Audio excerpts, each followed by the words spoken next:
In the shadows of the system, families torn apart. Tiff and the Punisher rise up. It's time to fight from the heart.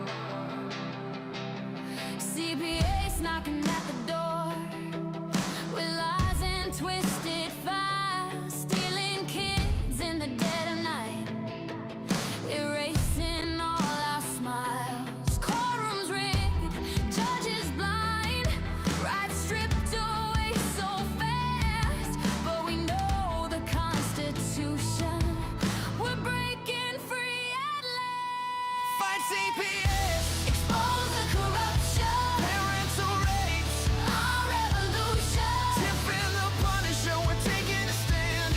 Reunite families across the land. Abolish the abuse, restore what they took. With knowledge and fire, we're rewriting the book. Child support chains, police at the gate, family court battles, sealing our fate. But warriors unite, share your stories bold. Constitutional shields turning fear into gold. From investigations to reform, we demand no more violations. We'll reclaim our stand. Hear the voices rising, echoes in the hall. Parents fighting back, we won't let them fall. Join the community, amplify the call. Tiff and the Punisher will conquer it all. Fight CPS, Expose the corruption, parental rights, our revolution. Tiff and the Punisher, we're taking a stand. Reunite families across the land. Abolish the abuse, restore what they took. With knowledge and fire, we're writing the book. Subscribe, share and rise, together we're strong. Tiff and the Punisher, this is our song. Fight CPS.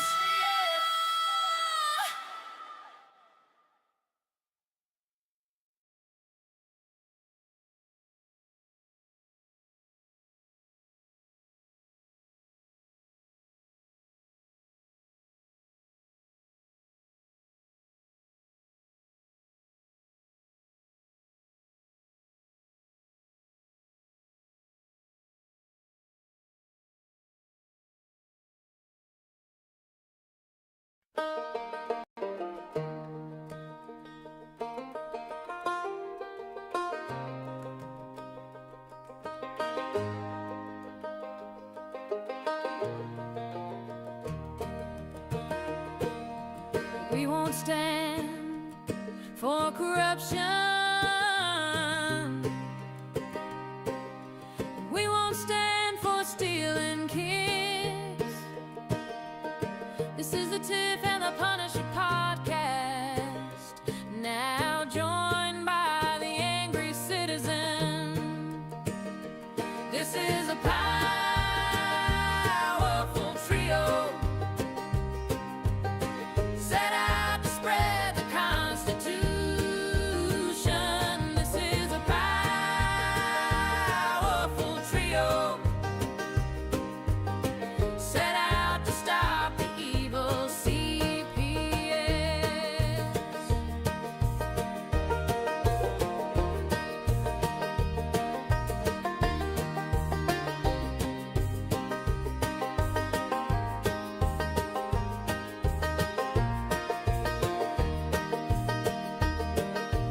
We won't stand for corruption, and we won't stand for stealing kids. This is the Tiff and the Punisher podcast, now joined by the angry citizen.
Darren, my man.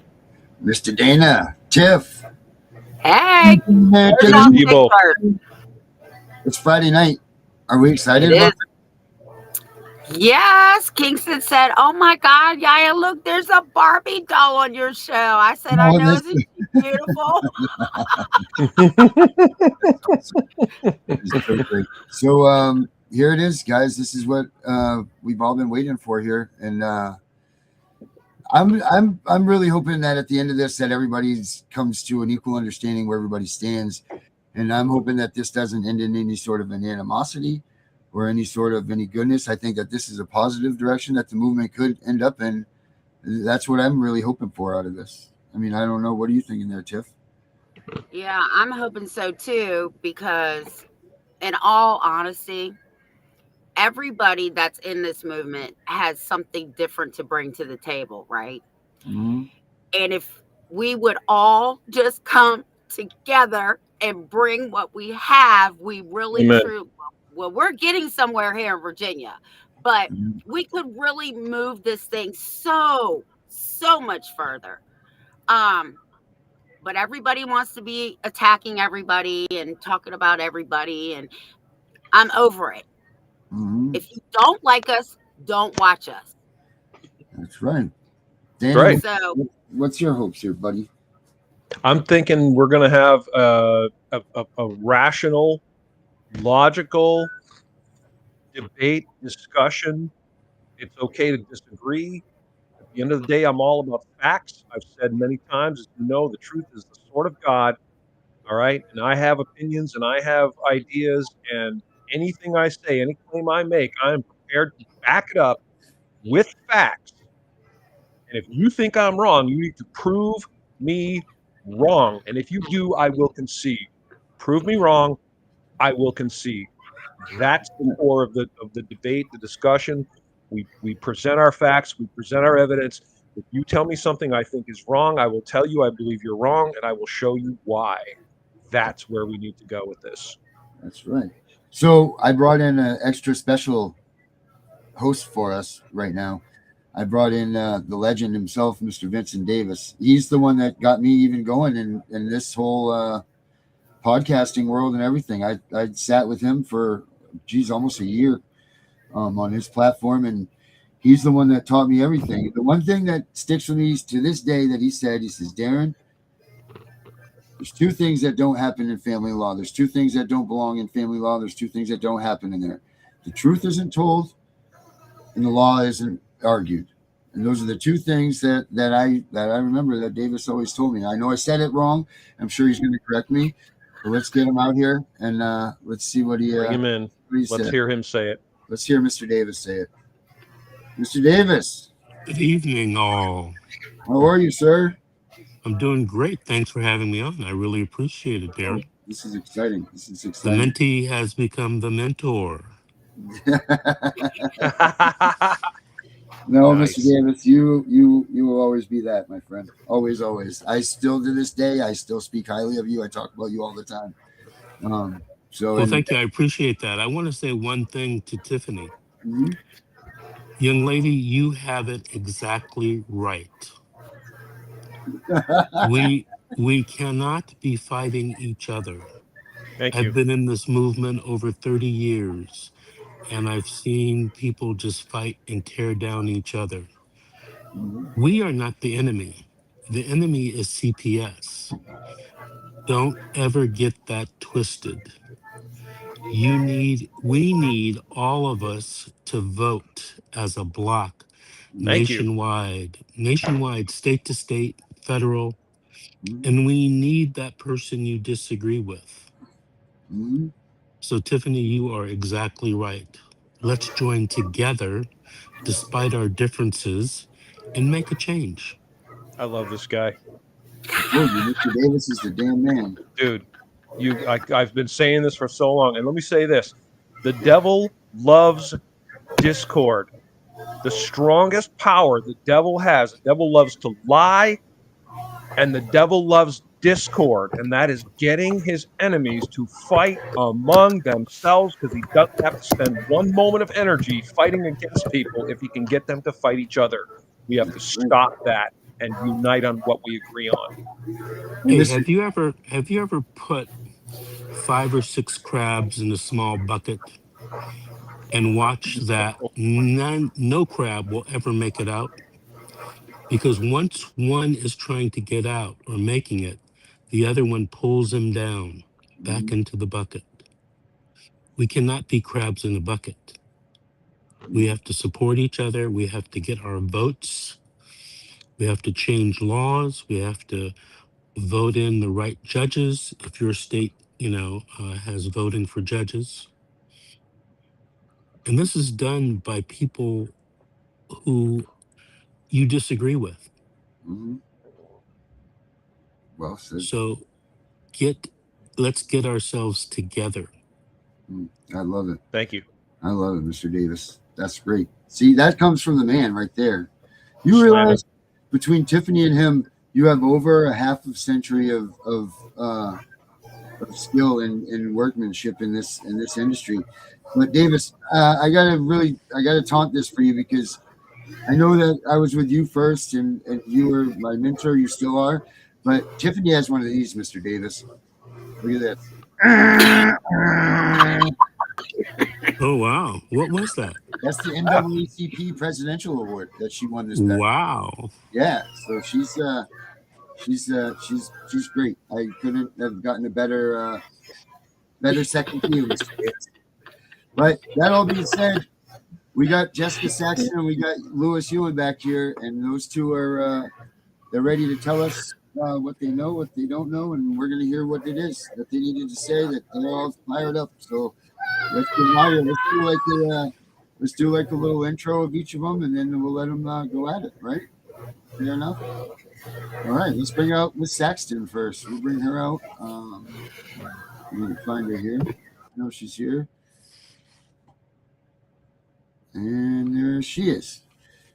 Jessica, how are you? Good. How are y'all doing? We're good. We're good. Do you want to why don't you give everybody a little introduction of yourself and tell everybody what you are about, what you do, what you think you want to do, or whatever. Just give us an introduction of you. Sure. So my name is Jessica Saxton. I got started in this advocacy world, not by choice, but out of necessity. And that was as a result of family court, watching the injustices happen right before my eyes, not being able to understand or make sense of any of it. Once I reached out to other families that had the same judge as me, that's when I realized that this was a systemic issue, at the very least within our small county. At the time, I did not realize that this was happening nationwide, had no clue until I started searching on some of the groups on Facebook and talking with other people in California and Maine and Washington State. And it literally was the same playbook. And, I have a high level for justice, always been that way. I was the person in school that would punch the pretty girl for picking on the, the person that they didn't like. And Nice. had a couple of fights like that in my life. And so I have a very high level for justice. And I just thought, this can't happen anymore.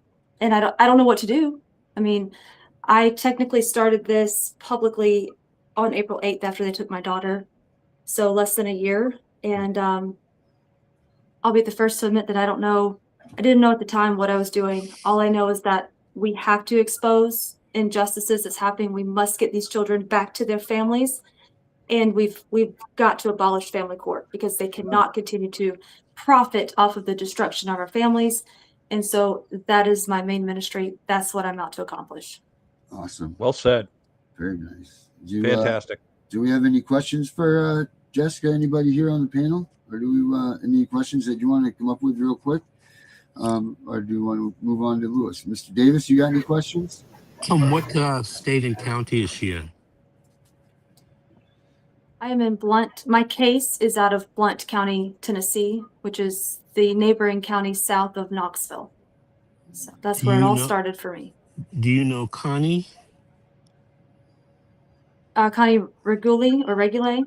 Yes. I've spoken with her a few times. Yes, but I do not know her personally, no. She's one of my heroes. Yeah. It's good to know. Yeah. High praise. Yeah. I still carry that too, Mr. Davis. We have Connie on here as regular as she lets us. She's really busy now, but we still keep in touch with her. I keep that land open. So another thing that I've learned from you, one of your contacts, Mr. D. All right. Anybody else? Tiff, you got any questions for Jess? Oh, yes. I don't have any questions. I just wanted to tell you that my little grandson thinks you're a Barbie doll. So don't take that offensively. I think that's a compliment. Right. There was someone, I believe it was in Indiana, I can't remember, but she actually got up and said, I don't know what's happening with the caffeinated Ken and Barbie, but it was insane. But anyway. Well, maybe one day I'll get to meet your grandson, and he can see I'm just a normal person, and I'm not plastic. So I think he means that it's you're not very about pretty. that. You're very pretty to him. I think that's what he's saying, is he thinks you're very pretty. Yeah. Yeah. Yeah, he doesn't mean anything I'm by flattered. it. Of course, not like that. And he's only 7. Yeah, I'm flattered. Thank you. Oh, it's the supermodel. Perfect. He knows what he's The doing. children speak the truth, don't they? They open their mouths and they say the absolute God's honest truth without hesitation. Out of the mouth of babes. Yep. Yeah, if I had $1 for every time a little kid called me fat, I'd have at least $50. Dude, I told my son I was 122 years old, and he believed me. He opened his eyes. He said, "Dad, you are so old." All right, let's bring him out. Mr. Lewis Ewing. I don't know which one he wants me to use here. Let's see. Which camera Lewis is on here? Yeah, bring it on. Is that I want to hear the disagreement and hear the evidence. Here we go. Here. Hear me? The other one, the phone. You're back now, Lewis. We hear you. Yeah, the phone. Can you hear me? Yes, sir. We We're hear good. you. Okay. The disagreement I have with what everybody just said about attacking each other, I agree 100% if people are promoting valid, legitimate legal arguments. However, the problem the family law movement has right now is the same with a lot of other groups. There are sovereign citizens, patriots, patriots for profit, attention-seeking opportunists, and grifters who are coming into the movement and taking advantage of parents' ignorance of the law to scam parents out of money and teaching them wrong legal theories. Okay, so Mr. Davis, I'm sure you're going to agree with me on this. Rule 17 and Rule 20 are both court rules. Jessica Saxton and Tanoa Downing have been going into... I'm sorry. I'm watching YouTube. Can you guys see me and Lewis? Yes. You Yes. can? Okay, I can't see me. Okay. So All right, yes, just wanted we to make see sure. you. Go ahead. Got let me make sure that. Let me check that too. I'm sorry, Lewis. It's fine. So, Tanoa Downing, there's been numerous videos on Jessica Saxton's page, and you can look at it. And this is actually illegal for them to do what they're doing. It's a violation of the Tennessee Unauthorized Practice of Law statute. They're showing up at county council meetings, which is the wrong place. They're saying, you can listen to her tapes. I'm here under the authority of Rule 17 and Rule 20 by the United States Supreme Court. There's no such thing. They made that up. Neither Rule 17 or Rule 20 were drafted with the intent to make an appearance anywhere. You don't even go to court and say, Your Honor, I'm here under the authority of Rule 17 and Rule 20 by the United States Supreme Court. Listen to her videos. That's exactly what she says. Now, both rules are a legitimate court rule. Rule 17, when you read it, okay, you can file what's called a Rule 17 motion to name the real party in interest. So you're either asking the court or the other side to name the real party in interest. That's all it is. It's a court rule. You can make a motion out of it called a Rule 17 motion. Same thing with Rule 20 for permissive joinder. So if somebody has a vested interest in the case, they can file a Rule 20 motion for permissive joinder, asking the judge to allow them to join the case. And obviously it's discretionary. That's why it's called permissive joinder. It's a legitimate court rule. Now, what they've done is they've taken two legitimate court rules and turned it into what I call a frivolous sovereign citizen argument. The next two statutes that they're violating, 18 U.S.C. 241 and 18 U.S.C. 242, they are not self-executing statutes. They're not standalone statutes. Okay, both of those statutes require that you cite the underlying offense first. You're talking about deprivation of constitutional rights. So an example would be if a judge set a cash-only bail or no bail for something like driving on license, driving on spin, that would be illegal. Now, most state constitutions use the terminology all criminal offenses shall be bailable by sufficient sureties except for a capital offense, which is murder. That's the only situation in which a judge can say no bail or cash only bail. Okay, so that would be a deprivation of a constitutional right if they didn't give you a bail. And so you could also add 18 U.C. 241 and 18 U.C. 242 after you cited or pleaded what the underlying specific statutory violation is. You cannot cite those statutes by themselves. They are not standalone statutes. They're not self-executing. The example I give to everybody, look, it's like they put frosting in the cake can without putting in the cake mix. They forgot to put the cake mix in first. You don't just put frosting in the cake pan. So it's frivolous to go in front of a crowd of people and start reading off the penalties, $10,000, and the penalties, death. You know, you're stirring up the emotions of all the parents who are upset about losing their children, and you're giving them false hopes, and you're spouting off a bunch of nonsensical legal gibberish at a county council meeting. All right, Louis, Okay. your 2 minutes is up, bub. 2 minutes right there. Hold up. That was entirely too much for us to have an organized discussion.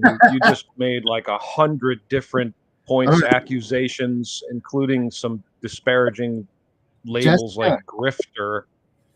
Hold up. And I can't imagine this poor woman has the time to respond to every single thing you just said. It's okay.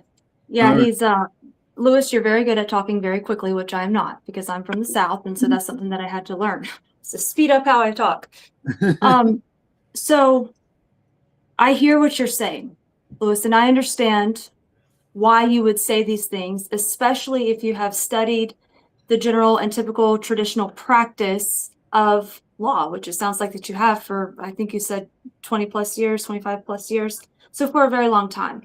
So you would be considered to me like I'm walking in to go and debate a seasoned attorney, even though I guess you're not an attorney, but you're licensed to practice and you've been admitted into the bar. I don't quite understand that, but I would like to approach, you say that we are going to county commissioners and that I am saying that I am acting under the authority of the United States Supreme Court and that I'm providing that notice with under Rule 17 and Rule 20. I don't say with the authority of Rule 17 and Rule 20. The way that I present that every time, you'll never find me say exactly what you said. What I say is that we are providing notice in accordance with the United States Supreme Court, Rule 17 and Rule 20. Being in accordance and under the authority of are two very distinct differences. So when I'm doing something in accordance with, all I'm doing is reminding the lowest county level, the state level, I'm reminding them that we have a Rule 20. We are going to attempt to invoke Rule 17 and Rule 20. Rule 17 is the original jurisdiction. Rule 20 is under extraordinary writs. So we literally are attempting to make sure that we isolate all of our state remedies, local and state remedies, in order to get into the Supreme Court. Now, the argument for our basis is based under Article 3 of the United States Constitution. And specifically, paragraph 3, I believe, where it talks about that a state cannot be a party in the case, that anytime that a state is a party, that the Supreme Court has original jurisdiction. Well, as of Wednesday, during my hearing in Blount County, Tennessee, I had an attorney that wrote on paper that he was a state agent. He literally wrote that in a motion to quash my subpoena for him to be questioned. He wrote in there admitting that he was a state agent. When I had been yelling for the last how many years that the state is a party to this case, you guys don't have jurisdiction. So I understand that it's atypical, okay? I understand that for the last however many years, this isn't how people have done things. And I think that that's okay, especially when the things that have been approached, the different strategies that people have taken are not really producing the outcome that people want. And so I don't think that now is the time to kind of get in line and do the same thing that we've been doing for the last 25 years. That's where this atypical, asymmetrical, different strategy comes into play. And that's what I'm here to present to the American people. All right. As far as 18 U.S.C. 241 and 242, I have confirmation from a federal agency that the way that we are presenting this is factual. And especially when it comes to to state agents, people that are acting under the color of law, that the state agents are under that federal authority. And you were right in what you said regarding kidnapping being a secondary offense too, but that first 18 USC 241 and 242, the first offense would be 242. The second offense would be the 241 if there are more than one people conspiring against your rights. And then in the event that kidnapping occurs, that would be the secondary offense to the first offense. So you are correct about that, but to say that it is not applicable to state agents would be factually incorrect. Right. Lastly, I do not charge, if you will, I don't charge anybody. I've never entered into an agreement with anyone to represent them in court, to look over their cases, to help them write motions. What I'm doing is collecting evidence, and we're using this evidence to expose the corruption at the county level, all the way up to even the federal courts and some of these judges that are in federal courts. So I'm not practicing law at all. I would love for someone to produce a receipt that says that I charged them for something and be able to tie it directly back to me, because unfortunately I do know that there are some scammers out there, but I've offered to have forensic evaluations, financial forensic investigators come in, look at all of my devices, go through everything, every nook and cranny, to literally separate myself from these scammers, because people are being scammed under my name and it's not me. So just be careful out there. If you get a message from someone that looks like me asking for money, it is not me. So, and that's all I have to say for now. Mr. Davis, do you got anything to say at this point about what they're both saying there on those rules 17 and 20? Well, one more Yes. thing. Hold on, let Mr. Davis. Okay, go ahead. Go ahead, Mr. Davis. Well, you're asking for his response to the Rule 1720. I wanted to fill in one thing. Rule 17 and Rule 20 has nothing to do with county council meetings. So she's not in accordance. So she's swatching out the words and saying she's in accordance. She's not. There's no such thing as being in accordance with Rule 17 and Rule 20 in a county council meeting. It's frivolous. All we're doing is providing a notice. Mr. Okay, Davis. so we're providing the notice to the county commissioners, because county commissioners are extremely powerful body of legislatures that have the power to make some corrections in the local community. So it's not a court. I understand that we're not going into a court to present these as evidence to a judge. I understand that, but we need to make them aware. This is also part of the education process, even to the county commissioners and the city councilmen, that this is a big deal. These are issues that are happening in your local jurisdiction, and you guys have the power to correct some of it and apply pressure at the state legislative body. You guys have the power to do that, or stop funding CPS. All right, let's hear what Mr. Davis has to say. Mr. Davis. You both present very good with respect to the work that you do. It's hyper technical, and what I think that you guys both should do, continue do what you are doing, but add a component to your service or to the help you give people. And that component is start accumulating votes, accumulating people that you can call on to go to the ballot box and make real change. I've been doing this for over 35 years, 37 years, and I can tell you that sometimes when you get lost in the technicalities of the law, it's a trap. It's a trap that CPS sets and you fall into.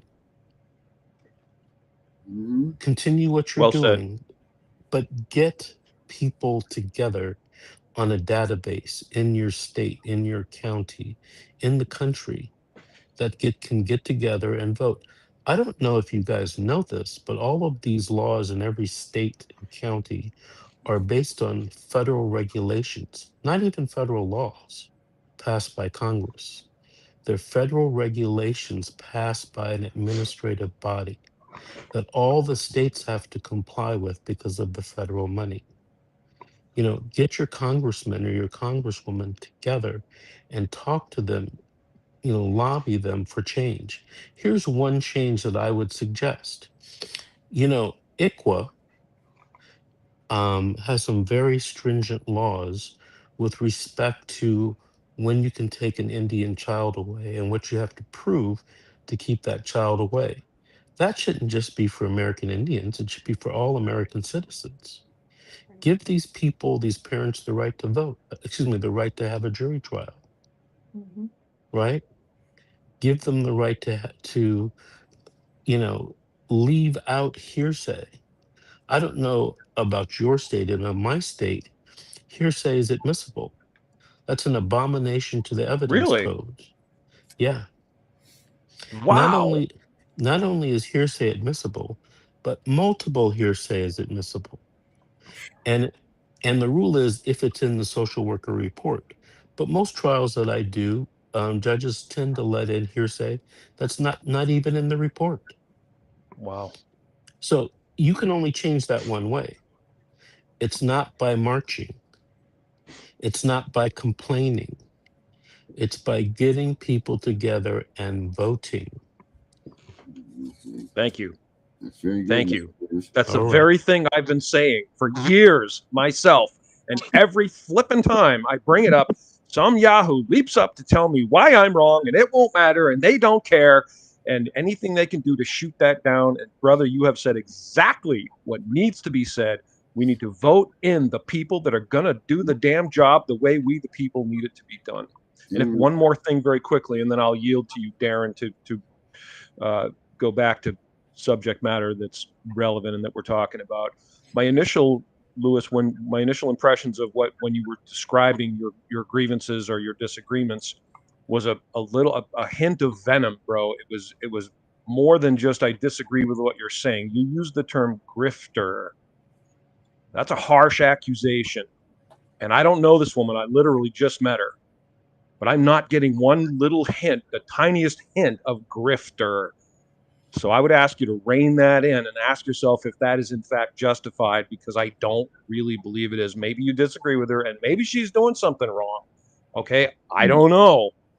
But grifter is pretty harsh, bro. You're slamming at that It's point. spot on. It's spot on correct. And How I'd like so? to explain. Okay, I've made up when I get your email address, I've made up a list of 16 things that don't work. Now, I've been involved with the family law movement since 1999. Now, in 1999, I drafted a free CPS cannot search your house without a warrant flyer for all 50 states using all 50 states' constitutions and state statutes. I also wrote a free 18 U.S.C. 5033 invoke your child's right to remain silent flyer.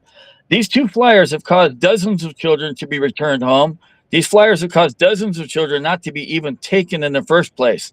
Now, the list of things that I say that doesn't work: marches don't work, rallies don't work, protests don't work, with the exception of one unique case where Stu Peters did a shout out for baby Cyrus in Idaho, and that's it. Signing petitions don't work. Speaking at county councils is a complete waste of time. Now, what Mr. Vincent Davis said, the legislature, okay, voting works, okay, if you can get people to vote on the subject. Dude, Okay, I'm sorry, passing but laws, how is she a that, grifter?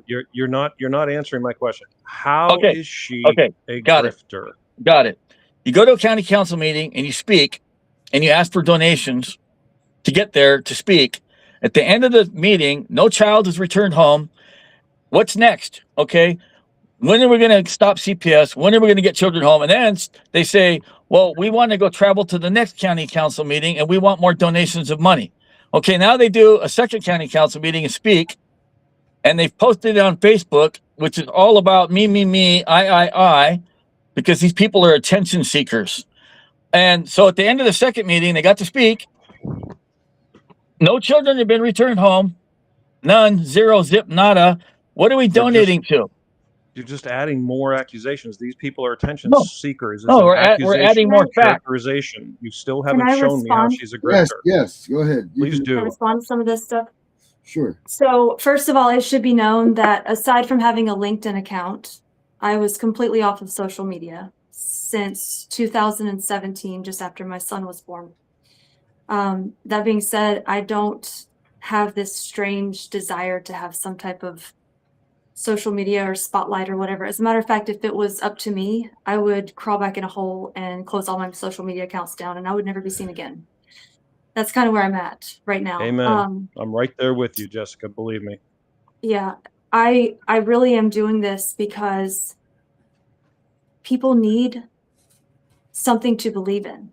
And I'm not saying to believe in me. What I'm trying to do is make them believe in themselves. The county commissioner meetings, historically for us, for me, what it started was when I did my first county commissioner speech or public comment, I walked out of there and I was like, wow, that was really powerful. And the next one, same thing. I feel strong. I feel powerful. And so with that, I said, you know what? Everybody needs to feel this. Everybody needs to be reminded that they are the authority, that they have the power to speak, that they have the First Amendment right to speak, to petition their government. We need to start healing the person. So initially, the reason why we started going to county commissioners and city council and teaching people, encouraging people, training people was an attempt to heal the individual. That was the reason for the county commissioner services. And what that did was it allowed individuals to go up into an arena that was very similarly laid out as your court. We have so many parents and grandparents and aunts and uncles that are in court pro se because the court and the system has taken everything from them. They cannot find anyone to represent themselves anymore. They don't have the money to pay for a good attorney. And so now they're left having to learn and going to speak and speak for themselves. I mean, going to court and speak for themselves. And so I said, you know what? This was powerful for me. Let's start extending this. And that's when we started encouraging people to go to their county commissioners. And we've seen nothing but a positive outcome from that. Now we're literally building a boots on the ground, citizen-led army that is nonviolent, that is not interested in doing any type of illegal acts, simply going before your county commissioner, reminding them that they are under oath, reminding them that we the people are the authority and we pay for them to act in our best interest, not in their best interest, reminding them that the laws of this country are there to protect the people from the government, not the government from the people. And in doing that, building the individual along the way. If you want a healthy country, you have to have a healthy individual. And so the psychological, emotional welfare of the individuals, that's really where this actually started. Now it turned into being something that we could point back to months later saying, hey, this county commissioners, they were made aware at this day and at this time. They received 250 affidavits stating crimes that the judges in that county, the sheriff's department in that county had committed against the citizens of that specific county. So it is on the record. We literally are putting this on the record so that they cannot deny that they were not aware. They were been made aware. What did they do about it? Nothing. Well, that's not our problem. You guys had a duty to report these crimes. You had a duty to make sure that this was not being funded and paid for to deprive these families and children of their rights secured by the Constitution. So as far as grifting, I have worked since I was 16 years old, and I have not ever not worked. I've never been on system government funds or anything like that. And I'm not saying that I'm not disparaging anyone who has. I'm not looking down on anyone who has. I'm just telling you what I have not. I have always worked, and I have a very high standard regarding my work ethic. And so to some degree, I'm frustrated that I even have to sit here and defend myself against this, but I self-funded this for as many months as I could. I self-funded over $10,000 myself, and I didn't realize that it was going to turn into this. I didn't set out trying to build a movement. That was the last thing on my mind. It literally was something that just happened over time until I'm like, wow, I can't self-fund anymore. I've donated all of my cash. Anything left that I had in retirement accounts or any type of funding, anything that I had left went to this. So to say that I'm grifting is it's malicious, and I feel this. I feel like in the end, after all of this, people are going to choose. Really, this isn't going to be a coming together. Unfortunately, people are going to choose. Who's telling the truth, who's not, who's being malicious, and who's not. And I'm okay with that. But I have to have a way to get around the country. Even right now, I looked this morning, I have like $213 to my name. If I was grifting, I would be asking for money every single time I ever got online. I never ask for money at these county commissioners, city council meeting. I only post videos asking for money when I'm down to my last, couple of nights or whatever. And even then, I still sleep in my car. Grifters don't do that. It's crazy. Tiff, The last thing is that for me, this is a ministry, and I follow my Lord and Savior is Jesus Christ.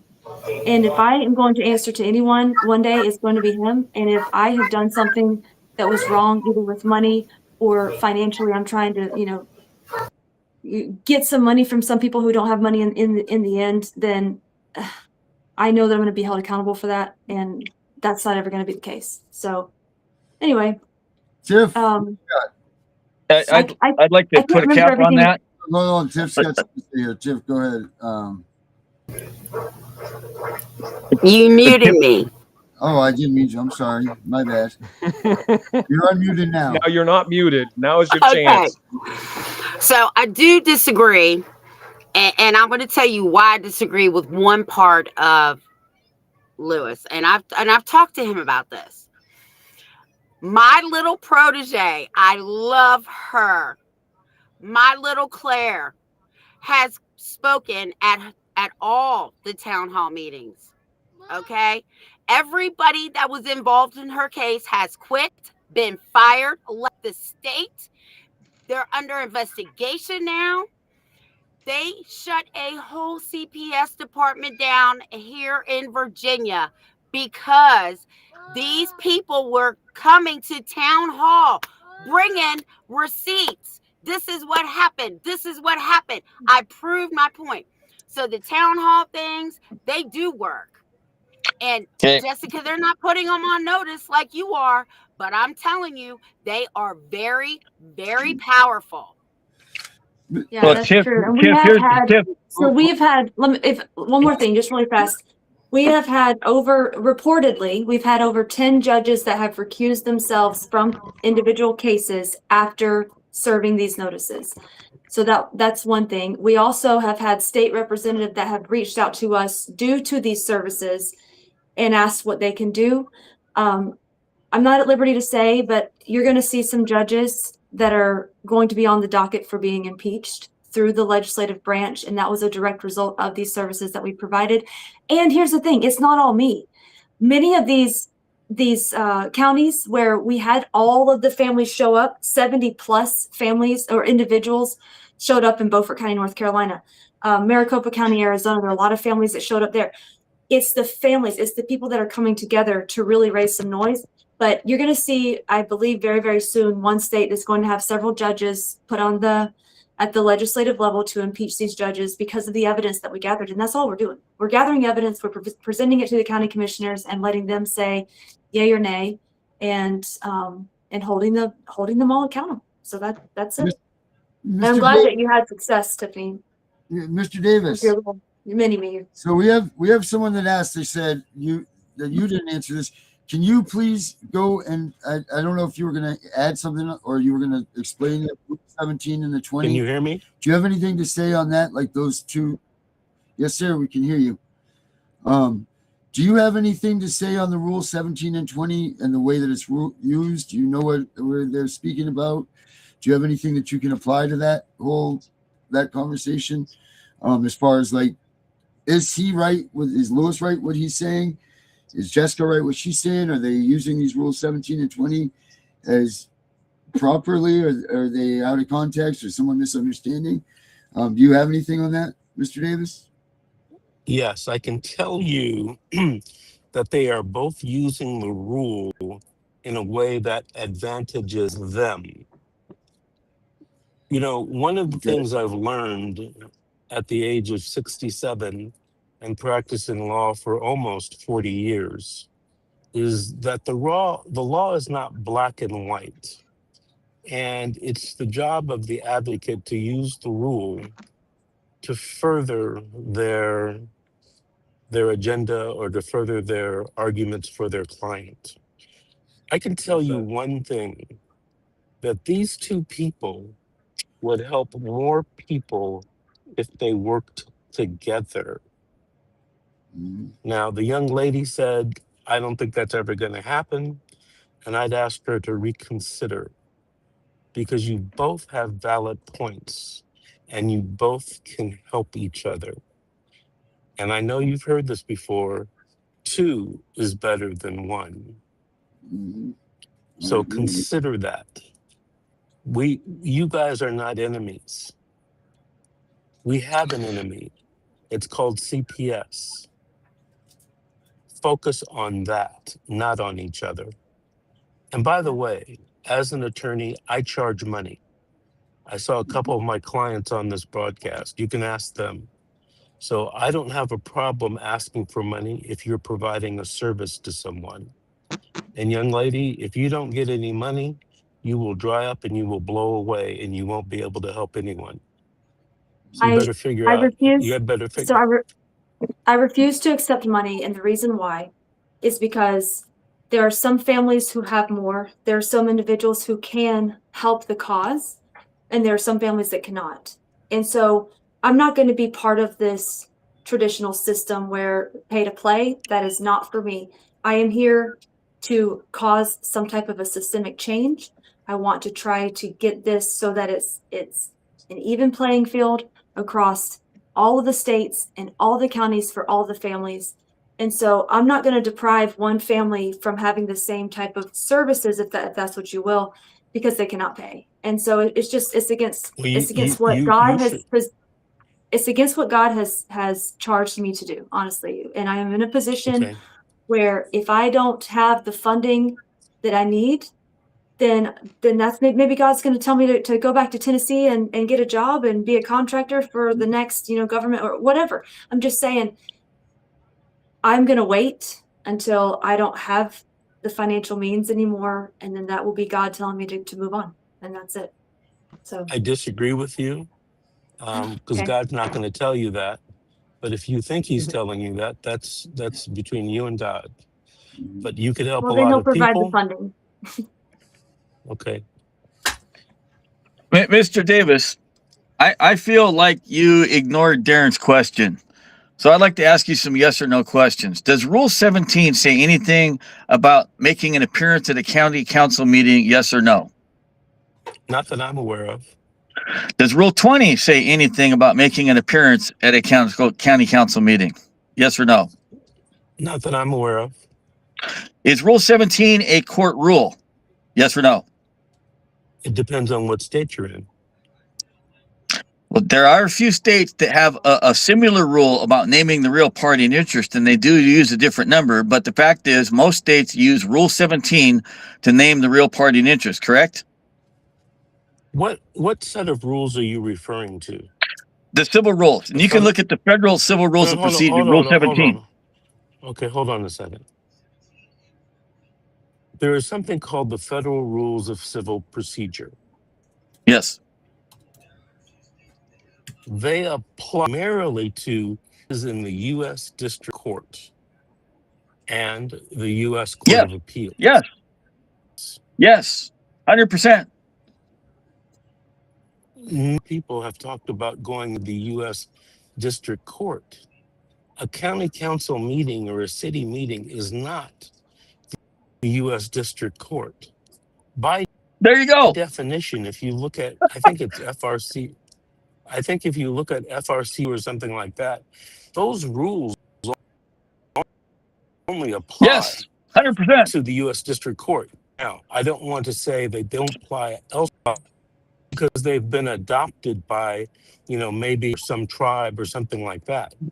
But where I am in California, I'm licensed in California, and when you talk about the federal rule procedure, you're talking about going into the U.S. District Court or the Federal Court of Claims. You're not talking about, county council, county meetings. That's my point exactly. But that's my point exactly. So have their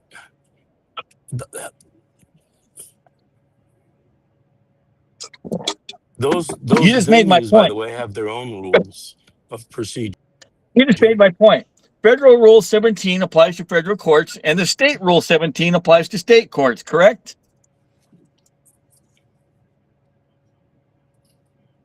Well, each state Can you has hear their me? Hello? own rules. Like Yes. the rules in can you hear me? Okay, the Yep, rules in we're there. We're there. California state court are called the California Rules of Court. They are not the Yes. federal rules of civil procedure. They're similar, but they're not the same. So you have to. That's why I asked you. You said, do the rules apply? Well, what venue are you talking about? Right. And that's Right. what we're But talking we're talking about a court as If you go opposed to a county council if you meeting. But why is she not allowed which to court, a talk about state that at a court or county federal court? council meeting? Your objection is she's bringing these things up at a council meeting, and I'm still waiting for why is that bad? Because I it didn't doesn't say it was apply. bad. You're in the wrong venue. You're in the I'm wrong not bat talking to channel, you, the Mr. wrong David. bat I'm time. talking to Louis Ewing. He is very apparently really unhappy with the fact that she's doing this. I'm still waiting for why is it bad? Why you said it doesn't apply. If it gets her traction, if it gets results, why wouldn't she use it? See, you just proved my point. It's not getting any results of any children returned home. Zero. That's not a scientific statement. Again, why wouldn't she use it? You're saying no kids get returned home as a direct result of her using that in a county council meeting. That doesn't mean it's not a good thing to do, or that she's not wise to do it, or that it's not somehow gaining a traction or a positive effect. And you still haven't proven your accusations, your very harsh accusations of grifting and self-serving. Show me the evidence. Okay, show me the evidence of a child that's been returned home. That's not an answer to my question. All right, so You're deflecting. Mr. Davis, You just deflected, dude. Because you're trying to change my question. You have to direct. Okay, I'm done. You've answered my questions. Thank you. No evidence of grifting. No evidence of being self-serving. Mr. Davis. Look at this. The parents are poor. They're low income. And they don't want to waste money contributing to something that's not going to get children home. They don't want to get ripped off. All the parents feel that way. Mr. Davis. Well, Okay, go ahead. Sorry, go ahead. Yes, no, that's okay. Darren. I don't think Go it's ahead, fair Darren. to say that. Oh, So sorry. what the question is this: if Jessica is going into the town council meetings, is she saying there that she's saying on? I don't want to misquote her. You're saying there as can you repeat it, Jessica? On accordance with the Supreme In accordance. Court, right? Yes. Is she using those statutes? Is she misusing those statutes in the court to the town council with addressing her with whatever when they're putting these people on notice? The purpose of Rule 17 is you're asking the court to name the real party in interest. That's the only purpose of Rule 17. You're asking the court to name the real party in interest. That's all it is. But she said, she's making them aware that they can do something about this, and then explaining this, that they are part of this problem, right? So, Mr. Davis, I ask you, when she goes in and says she's doing this in accordance with what Rule 17 and Rule 20 are, yada, yada, yada, I don't know them, is she misspeaking to people by quoting that? The answer is no, not really. Okay. At the beginning, a few moments ago, I told you it's her job to use anything that she can to further her interests or her client's interests. Now, the person on the other side could stand up and say, hey, folks, this lady's quoting rules that don't apply to this venue. These are just arguments. But it's a fact.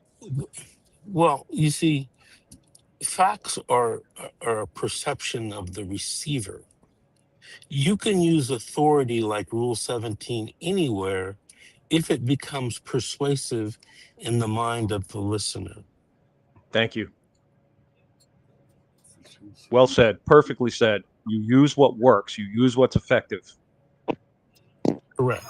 Well, I'm going to tell you, I've been on Vincent Davis' show. It's been a long time. I don't know if you remember Mr. Davis. I used to come on with Amanda all the time. And at that time, I do remember you. Right. I didn't say a lot, but I've been doing this for as long as you. And I got to tell you, I do what works for me and my parents. And I've said it on here multiple times, and people still contact me and say, oh my God, what do I do? Now, I'm not in the courtroom every day because, of course, I own a business, so I have to work. The absolute best advice that I can give people, and the absolute 82% of the time that works without a lawyer, is you find somebody to go behind CPS's back, and I do this all the time, and it works 82% of the time all across this country because I advocate on the Constitution. Is get somebody to go down and file a motion to intervene and an emergency custody hearing. That is how I get kids out of foster care. No attorney, no nothing. I find somebody to do it. They get if they are put in foster care on Friday, they're out by Monday, and the following week, the emergency custody hearing has already been decided. The magic is you got to beat them to the courthouse. The first one to the courthouse wins. Not only that, no child, no CPS case. The case is closed. That is how we win. But, Jessica, you do what works for you. Because I'm telling you, and we play these all the time. My little mini me goes to these town hall meetings. She says names, she has dates, she has proof, and this woman is whooping asses over here. Praise God. Yeah, that's awesome. You know, another point I wanted to raise too, that Jessica keeps talking about non-existent emolument violations, and I'm going to warn everybody: if you raise frivolous arguments in court, sovereign citizen arguments in court, the judge will stop that person from speaking, and they will force counsel on them. They're going to lose their right to represent themselves pro se.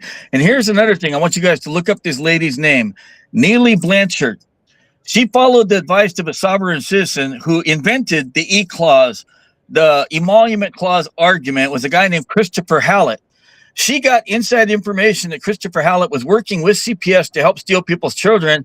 She shot and murdered Christopher Hallett right in the face. And Neely Blanchard right now is serving life in prison because she killed a sovereign citizen. And that's 100% his fault. Okay, so if you're teaching people frivolous arguments, you're the cause of them to lose their children. As far as I'm concerned, Christopher Hallett deserved to die. And so does anybody else who teaches wrong arguments.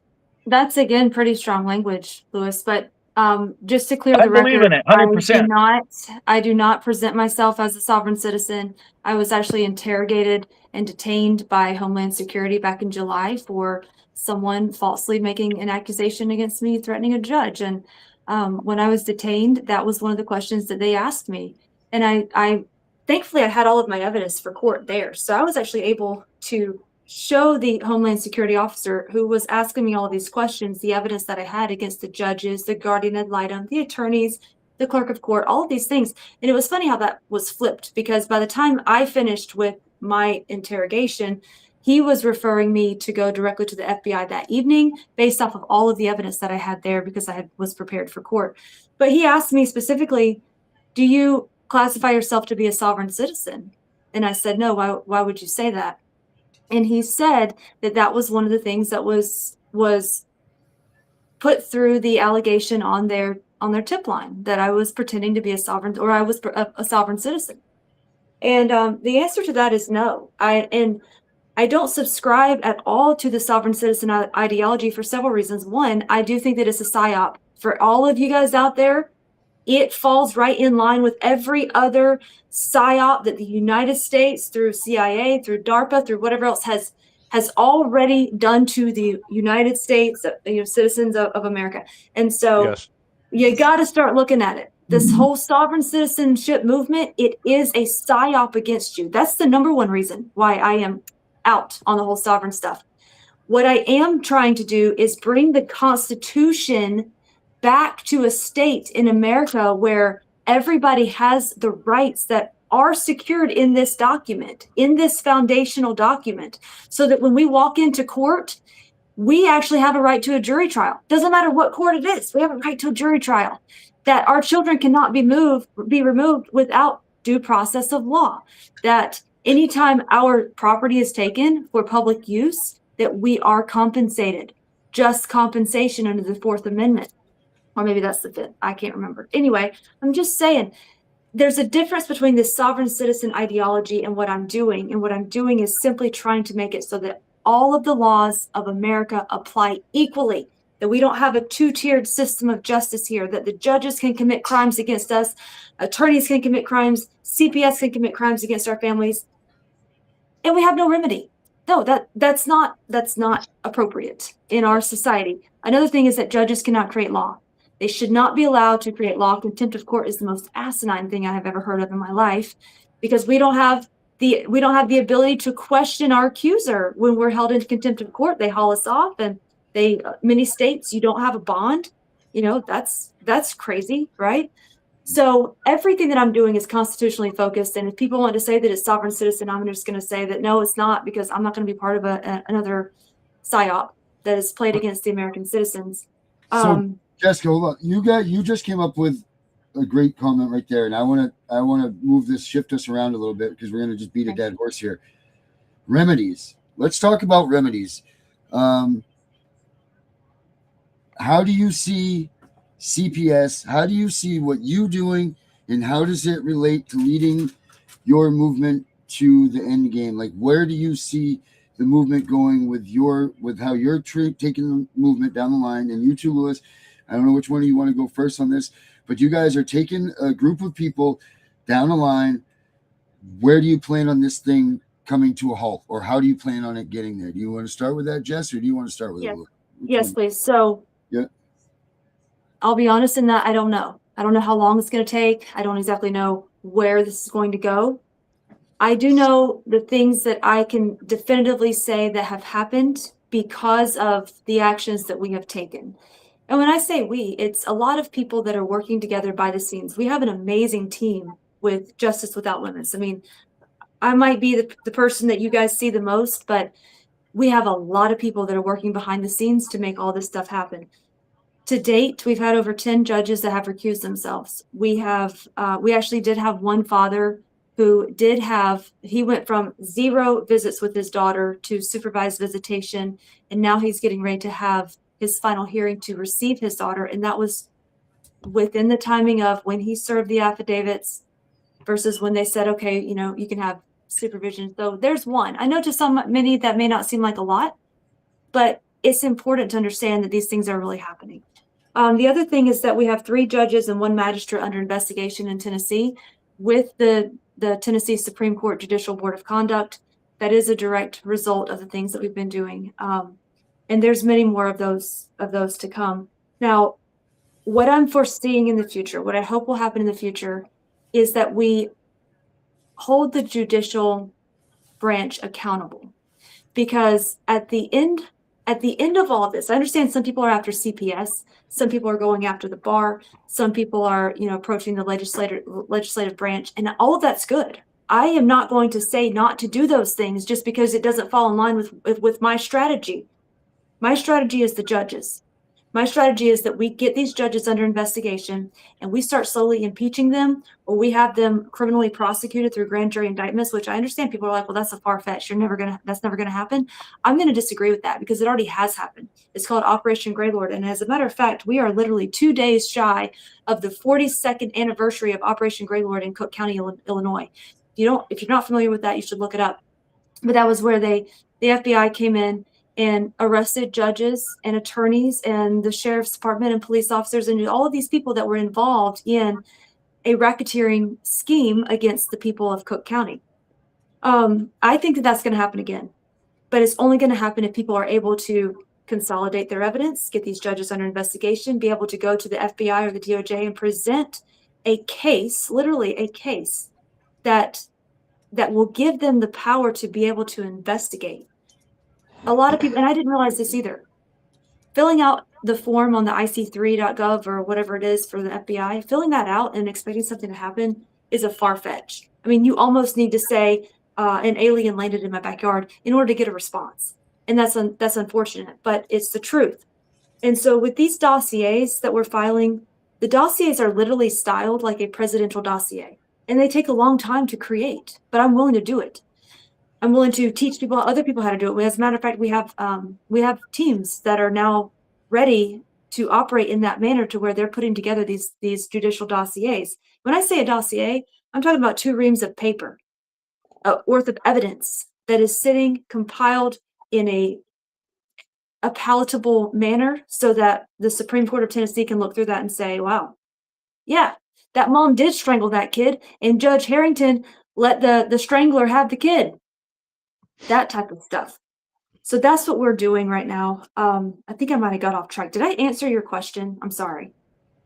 Yeah, you were. Yeah, you definitely. Yes. did. So the end result. So the end result for me is to hold these judges accountable, because at the end of the day, it's their duty to weed through all of the BS. It is their duty to make sure that if someone is bringing something to the court that is hearsay or that cannot be factually proven, it's the judge's duty to see through all that. It's the judge's duty to make sure that the record is accountable, that the record is complete. It's the judge's duty to call out perjury when perjury is called out. It's the judge's duty, and they're not doing it.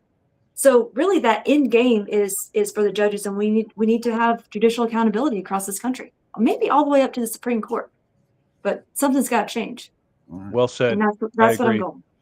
Can I interject very quickly here on Operation Greylord? I just looked this up because you were talking about it. So for those who are interested, Operation Greylord, FBI undercover sting that smashed systemic bribery in Chicago's Cook County court system in the 1980s. Target rampant case fixing in the largest court system in the U.S. Traffic tickets, criminal cases, even murder trials. Judges, lawyers, cops, clerks, and sheriffs were taking cash bribes to dismiss charges or sway rulings. Undercover phase ran for 3 years and 8 months. Trials and prosecutions then stretched another 10 years. And yeah, definitely, it says star of the show, Terrence Hake, a young Cook County prosecutor, volunteered to go undercover for nearly 4 years. He posed as a corrupt prosecutor and later a defense attorney, accepted bribes, passed cash to crooked officials, and secretly recorded everything. He later co-wrote the book Operation Greylord, the true story of an untrained undercover agent and America's biggest corruption bust. I'm done. Let me talk about that, Darren. Yes, sir. Operation Greylord is my fucking project. Jessica Saxton is trying to steal my project.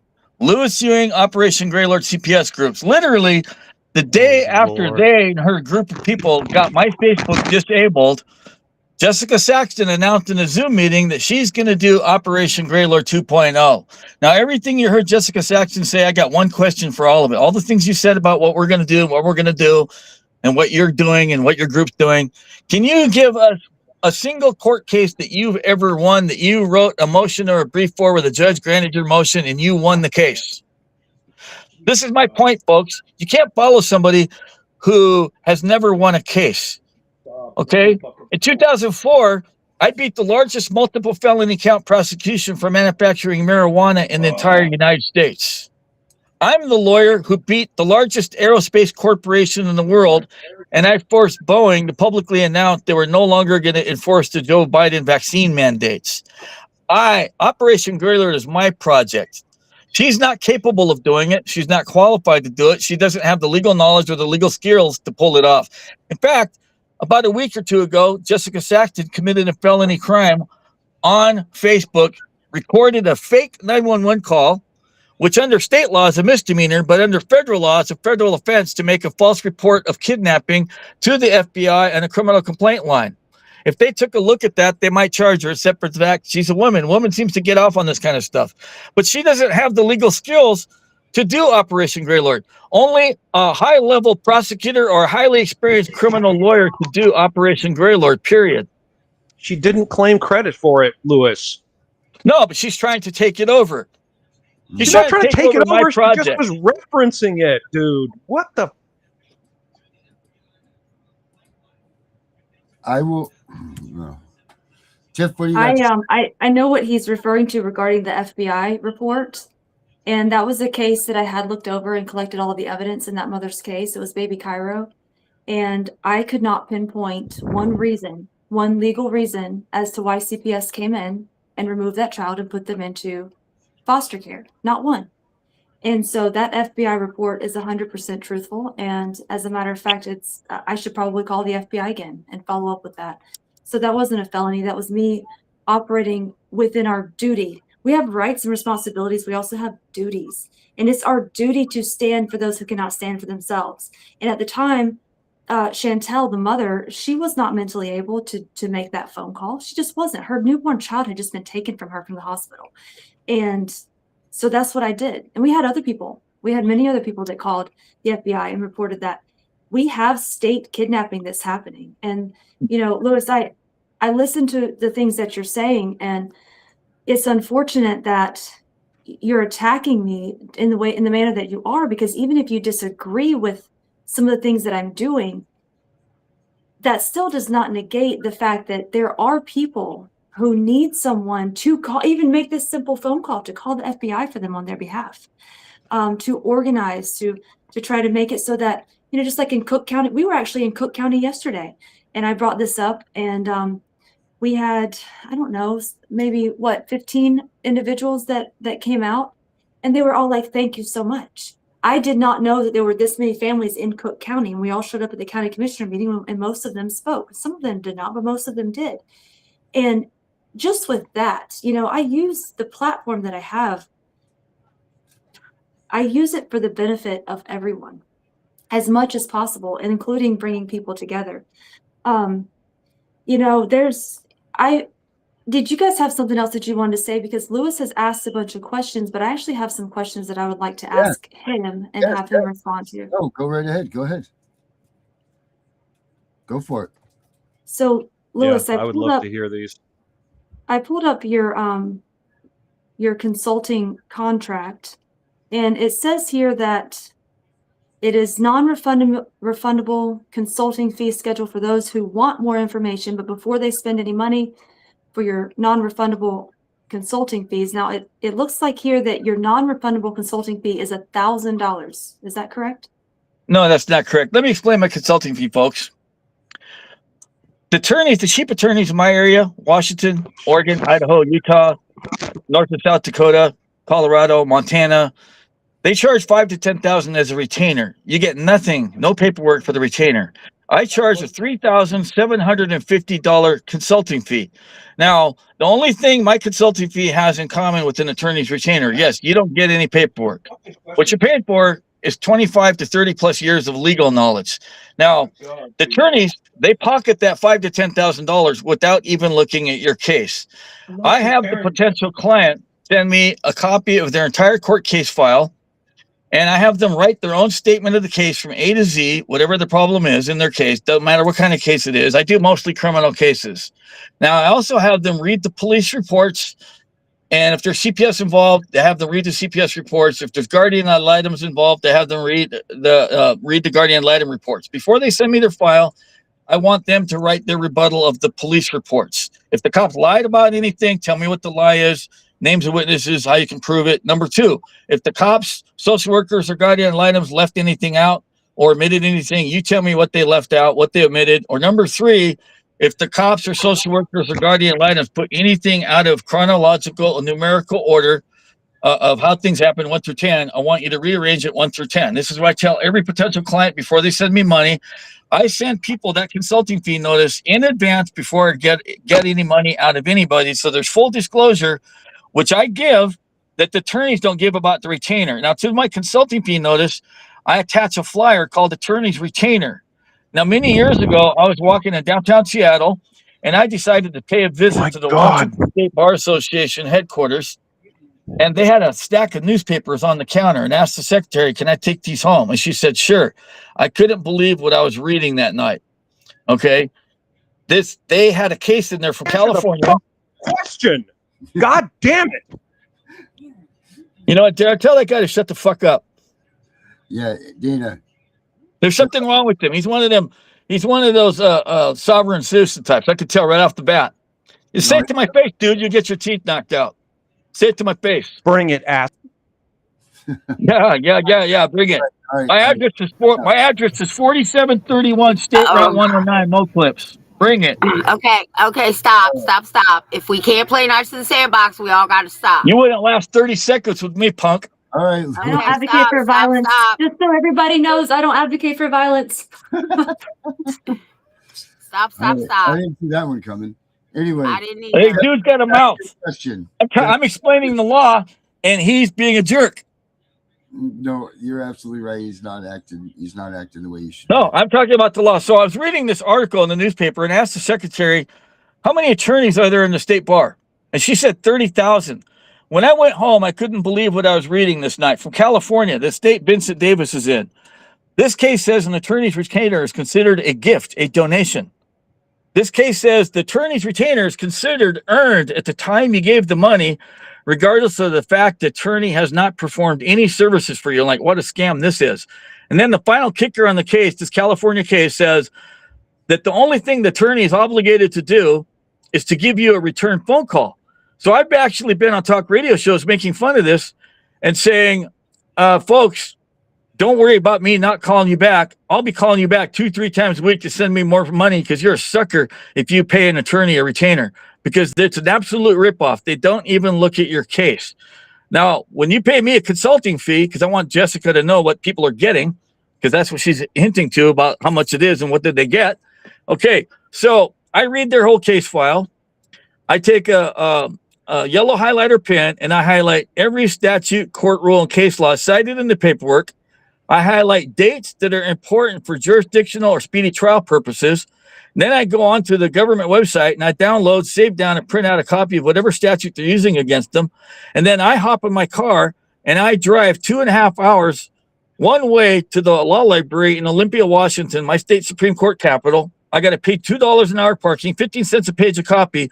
Now, all these notebooks that you see in the background behind me, all of those 3-ring binders I filled by hand, 1 page at a time, photocopying case law. This is something no attorney does. I do preliminary research on every case before I take a case, and that way I can give the client a realistic estimation. I'll call them up 2 to 3 weeks later and say, this is where you're at realistically. This is a realistic percentage of chance you have of getting a positive result. I'll tell you the client what their options are, if any, and then I'll give them my battle plan, strategy, or plan of action. And then and only then can I give them an estimate of how much or how little I want to charge them. And it's a lot more fair this way. Or do you want to pay the attorney $5 to $10 grand retainer, and then you call him up a couple weeks later and say, hey, what's going on? And he's going to say, well, if you want me to go to trial, I want another $5 to $10 grand. You don't know what they've done. They've never looked at your case. They just throw out big numbers hoping that you're dumb enough to pay it. But the fact is, I make my living undercutting attorneys. And some people say, well, Lewis, you charge thousands or almost as much an attorney. And I tell everybody, yes, this is true, but it's not fair to compare just the money because judges do not like pro se litigants. I have to do 4 to 5 to 10 times the amount of paperwork that any attorney does to barely get the same stroke. But this is why I am winning 90 to 95% of my cases at trial or pre-trial. The court system hates me because I stand up against the bar. Right now, all you people, your choice is to hire an attorney who's a member of the bar, accept a public defender who's a member of the bar, defend yourself if you know how to, which most people don't, or hire me. Now, I put my ass on the line doing this shit. Why is there only one Lewis Ewing versus 30,000 bar members? I'll tell you why. Why is nobody else doing what I'm doing? Whenever the State Bar Act is caught up to somebody who's trying to do what I do, they make them sign a cease and desist order promising to cease and desist doing all work of a legal nature whatsoever under the threat that they would be prosecuted for unauthorized practice of law or practicing law without license, and they go out of business. We don't, you people out there, you don't have an alternative. You have no choice but to hire a bar member. I am a threat to all 50 state bar associations. I've actually been threatened by more than 20 assistant attorney generals from 20 plus different states that want to prosecute me for helping the people. Lewis, what is your bar number?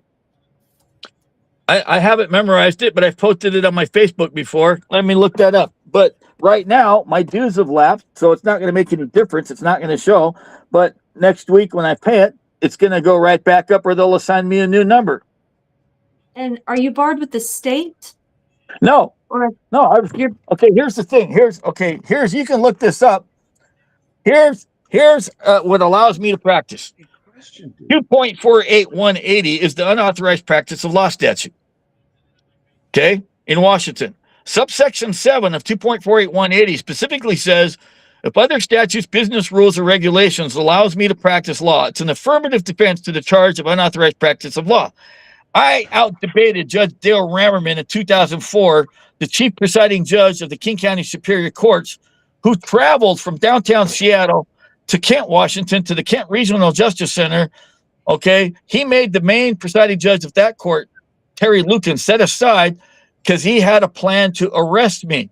They had no less than 5 sheriffs in the back of the courtroom that wanted to arrest me. This is no shit. The judge, when I walk up through the middle of those pews of the Church of Satan in that kangaroo court and went through those swinging doors into the marsupial star chamber, there's 3 sheriffs on my left. There's 2 sheriffs on my right, in the back of the courtroom, clinking their handcuffs. The very first thing Mr. Rammerman said to me was, Mr. Ewing, if you attempt to represent your client in my courtroom, I'm going to have you arrested for unauthorized practice of law. My response to Mr. Rammerman was, well, sir, if you want to be on the front page of the Seattle Times, the Seattle PI, and the Tacoma News Tribune, and you probably make it on Channel 4, 5, and 7 News, that you had me arrested for violating a statute you've never read. Shut this fucking idiot up. I think his mama dropped him on his head when he was a baby. I don't know what happened to him, but maybe his mother had sex with her brother, you know, because the guy's dumb. I don't know. I put him out for a minute. I don't know. Okay, so here's what happened. Dale Rammerman, the senior judge, at that time he was one of the oldest judges in the state of Washington, considered among the wisest, Dale Rammerman. And he says, Mr. Ewing, the state bar says you can't practice law unless you're an attorney as a member of the bar. And I said, well, apparently, sir, you've never read the State Bar Act. I said, do you have those green books behind you? Could you pull out RCW Title 2 and open it up to 2.48180? And he did, right there in open court. And I said, now read subsection 7. Now, I quoted it exactly what it says. I said, Your Honor, also 2.48170, the statute before the unauthorized practice of law statute. It says, if I'm a member in good standing of any other state or jurisdiction, I shall be entitled to practice law in all the courts of the state. Now go to 2.48190, the statute passed the unauthorized practice of law statute. Now, keep in mind, they amended the statute because of me. It used to use the word automatic reciprocity, which they took out. But that statute, 2.48190, says that I can practice law without admission by the state Supreme Court. That's right, without admission of the state Supreme Court, if I can show that a Washington state bar attorney can practice law in my courtroom. I said, Your Honor, the very second that I was authorized to practice law in the Muckleshoot Tribal Court, the Tulalip Tribal Court, the Lummi Tribal Court, the Appellate Tribal Court, okay, I was automatically grandfathered in to practice law in all the courts of the state of Washington. Oh, by the way, Your Honor, Carolyn Dimmick, who's a state Superior Court judge and a federal judge, she authorized me to practice law, and she signed my oath of admission. He's Mr. Ewing, you may proceed. And he allowed me to represent my client. And then when we were done, I thanked him for authorizing me to practice law in the state court. And he goes, that's not what I did, Mr. Ewing. And he goes, well, Your Honor, let me read you this case. And I had a case with me in hand. I don't remember the name of it right now. I got too many cases in my head. But there's a case in Washington state in the 1930s that specifically says when a judge in a court of general jurisdiction, a judge in a court of appellate jurisdiction, the highest court of a state, the highest court of a foreign jurisdiction, a United States District Federal Court, or even the U.S. Supreme Court, when a judge allows somebody to represent somebody else in his or her court, that person just became authorized to practice law under the common law rule the same way former President Abraham Lincoln did. And that's the way it was done prior to the 1930s, before law schools even existed.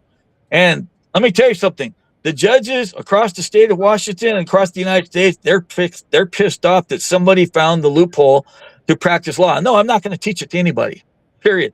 There's too many of these sovereign citizens. Wait a second, Mr. Ewing, why wouldn't you want to teach that knowledge? If you have knowledge that would empower the people, why would you want to keep that to yourself? They can go study it themselves. People say, well, Mr. Ewing, you don't want competition. I said, you're not competition. If you knew the law, you could go to your law library and you could, No, you could study I it get it. yourself. I get it that you might not want competition or whatever. No, it's not competition. I am not accusing you of that. My I've question had other people accuse me of that, so I'm setting the record straight.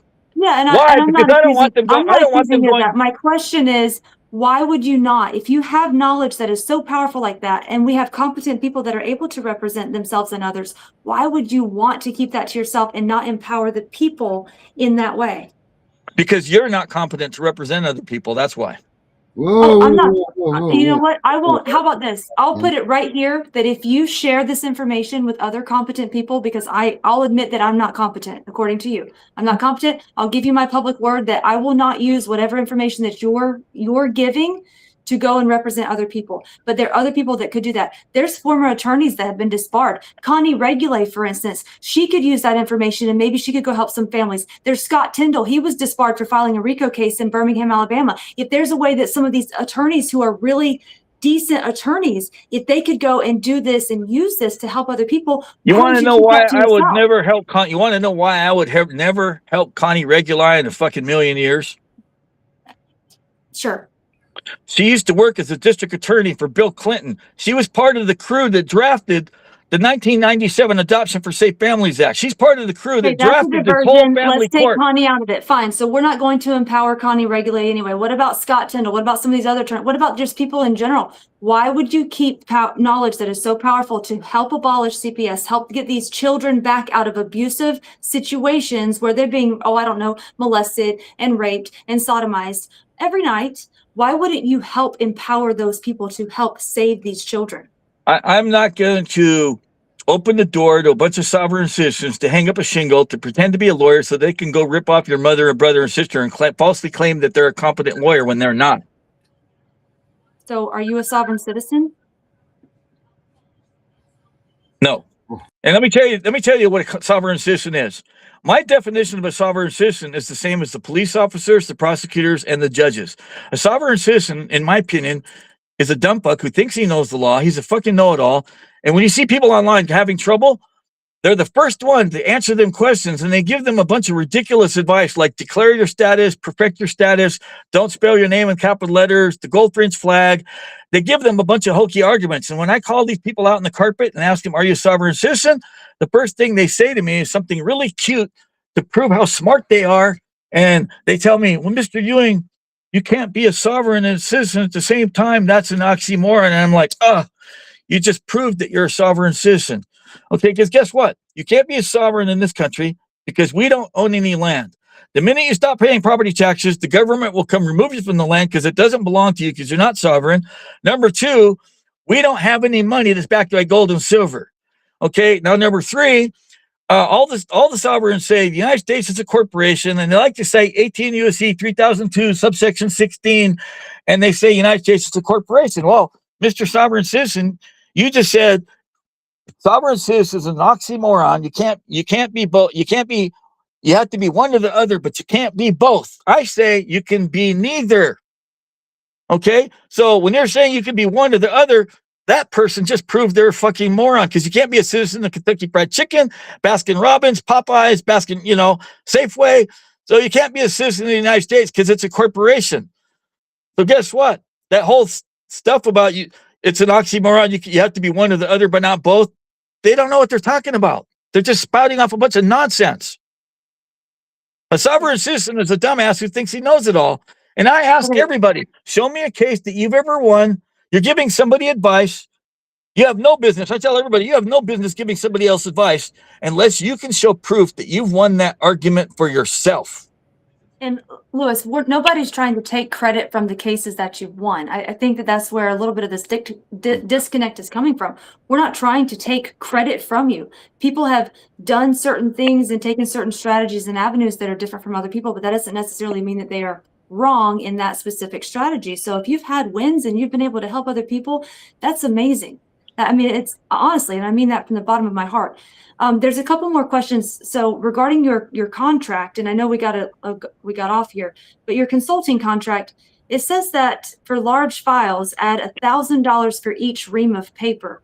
That's Oh, yes, 50 yes, cents yes. a Well, let me page. explain that. So, I've so if had people someone is going to pay hold you on. $3,000, which was different. So I quoted that you had $1,000 for consulting fee. You said, no, that's wrong, that it's actually $3,000 consulting fee. And now they have to 3,000. add $1,000 for each ream of paper. Can you explain that?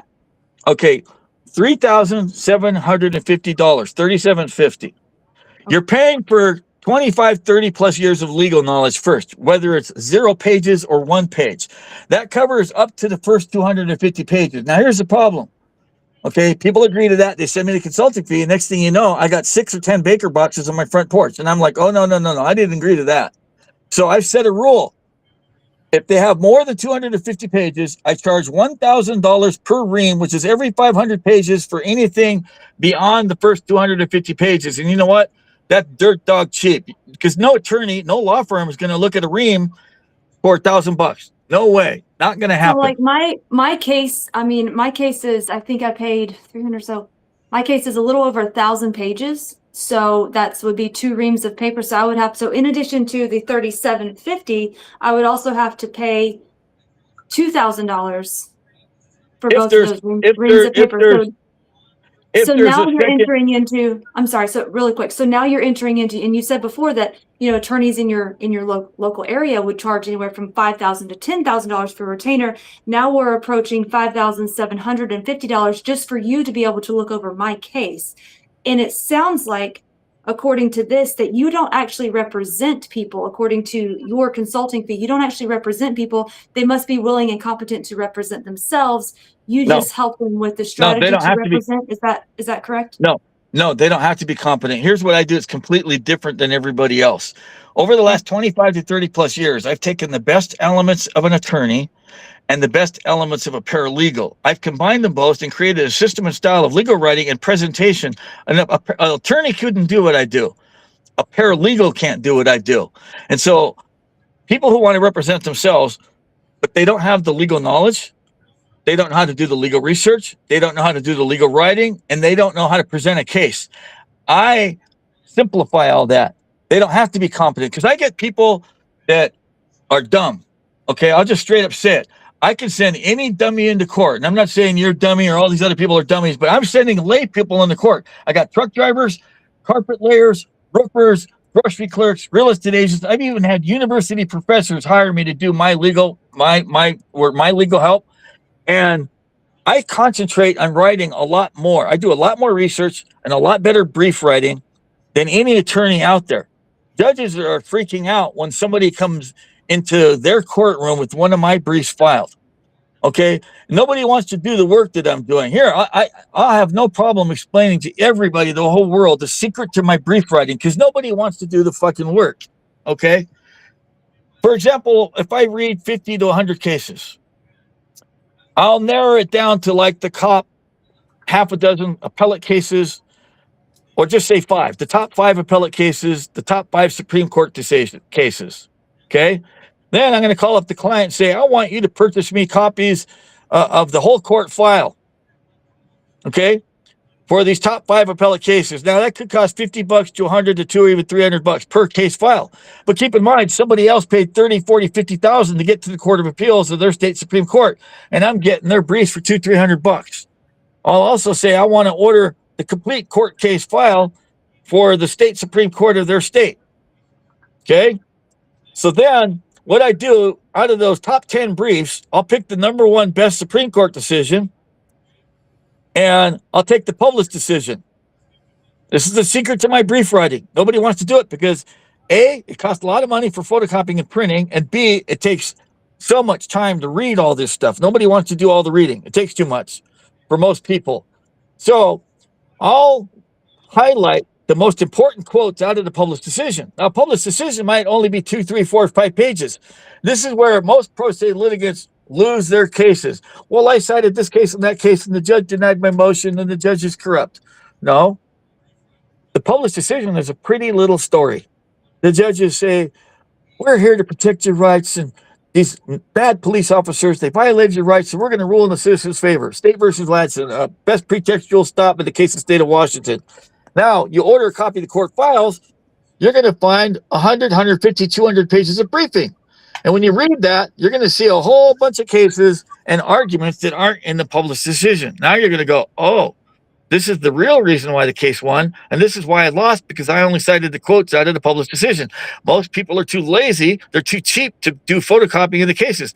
I spent thousands and thousands of hours. Okay. Look at all these 3-ring binders behind me. If you could see, I don't know which camera we got here. Darren, you got a camera on my room? Let's see if I do or not. Hold on a minute here. You do, Okay, yeah. Louis, you obviously have a lot. It sounds like that you have a lot to offer to individuals and people. I'm reading your contract here, and what it says is that I do not guarantee any results in court, period. The only guarantee that I will give you is that I will get 100% of your money before you get any motions to dismiss, and I do not care if your trial is this week and your money is coming in next week. That's right, because I've had lots of people rip me off. Okay. All right. And that's okay. I mean, and I understand that people have in America, thank God that we are free to charge for something, you know, if we're going to provide an honest service. A lot of people respect me. So my question is, how do you justify calling me a grifter for wanting to fight on behalf of everyone, not making the distinguishing fact of this person can pay versus this person cannot, when I believe that everybody that has not abused their children, they should have a right to their children, and getting those children back is paramount to my strategy. But yet at the same time, you're calling me a grifter while charging people really what an attorney actually charges, and guaranteeing them, you know, no results, and they actually still are representing themselves. You're not representing them. Well, okay, you're trying to compare what you do to what I do, and that's absolutely fucking ridiculous. Okay, grifter, let me explain that. You've gone into county council meetings and misquoted. You've already talked enough about me. I think people understand what your claim is against me. My question is, how do you satisfy yourself in asking someone, a family who's already been deprived of everything, lost their children, everything is gone, right? How can you in good conscience say, here's the $37.50, you need to pay this, and then for every ream of paper that's another $1,000, and then say that you are acting in good faith? That's easy to answer. Okay. And the reason I provide that notice is because it's against the law to guarantee. No attorney will guarantee, so why should I? Okay, you're asking me to commit a crime. No, anybody who guarantees a result in court is a liar and a scammer, and it's against the law. You want to hold me to a standard that you can't hold any attorney to. That's bullshit. No, but you did guarantee. You said the only guarantee that I will provide is that I will have 100% of your money. That is your guarantee. Yes. I don't guarantee anything. Just the only thing that I'm going to guarantee is the fact that I'm giving 100% of myself to this cause. So, I mean, some of this stuff 100% of frivolous information. Mine is legitimate work that does provide results. I win the majority of my cases, and I give out court case cause numbers to prove it. Right. Can you give out any court case cause numbers of any case you've won, whether you call it donation or selfless or whatever? And around, Louis, I don't think that you understand that our strategies are different. I'm not fighting in family court for people that are in court. I mean, all right, let me take that back. I am not representing people in court. I'm not providing the motions. I'm not addressing their specific case in any court because I'm not licensed to practice law. So everything that I am doing is extracting information that can be found through OSINT, that's open source intelligence, and trying to extract this information, build a dossier to get these judges under investigation, and ultimately get them removed so that they're not harming these families anymore. So our strategies is very much different, and I do have to have, unfortunately, money to operate. There's hundreds of people that have done what you've done. Everything you're doing now has been done before by hundreds of other people. All right, guys. All right. We get the point. We get it. He brings nothing new to the table. You guys are both different. The people have heard what you guys got to say tonight. I appreciate it. I respect both of you guys tremendously. I really truly wish that a togetherness could come of this, opposed to an argument about this, that, or this. it doesn't seem like that is going to be what is the case, but so be it. You guys both put up great arguments. You guys both pled both of your cases. And after this night, it's going to be up to the people, I guess, to decide what happens with these things. I was hoping that it was going to be a handshake or a better understanding of one another. I really was. Whether that can happen, I don't know. But I know that you guys are awesome. I know that both of you do great things for the cause. You know, whether you charge, whether you don't, whether you're this, whether you're that. And I think it's a damn shame if for the movement to lose either one of you guys, it's a damn shame. Well, So Darren, if she really wanted to make a difference with this movement, then she would become one of my voluntary state organizers or one of my voluntary county organizers. And she would not be speaking at county council meetings because I could make her effective where she could cause parents to get their kids back doing effective shit, not useless shit. So Lewis, did you ask her to do that? I've said it several times. No, but ask her now. Okay, Jessica, would you like to become a voluntary state organizer or a voluntary county organizer? Because I could actually teach you how to be effective and do things that would cause parents to get their children back.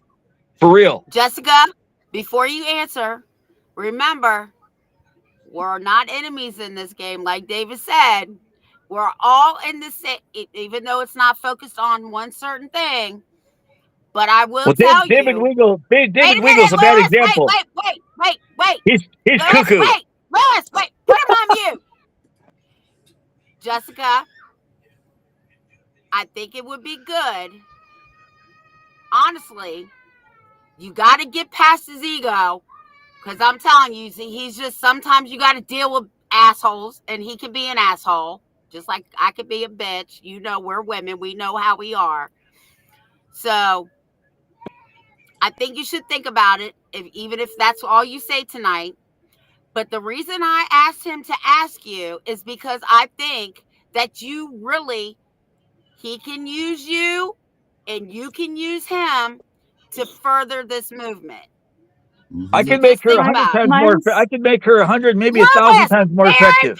I had him on mute, but then I thought he could come back. Not yet. So Jessica, Right. Just if you don't want to answer now, just think about it. No, I'm happy to answer. But I have a question first. And my question is, Lewis, if we make this agreement, would you be willing to go to a county commission and city council meeting and do the same thing that many families are finding to be effective and helpful? Would you be willing to go and at least do something similar in your local county? Absolutely not. Because what I'm doing is way more effective. Lewis, put him on mute for a minute.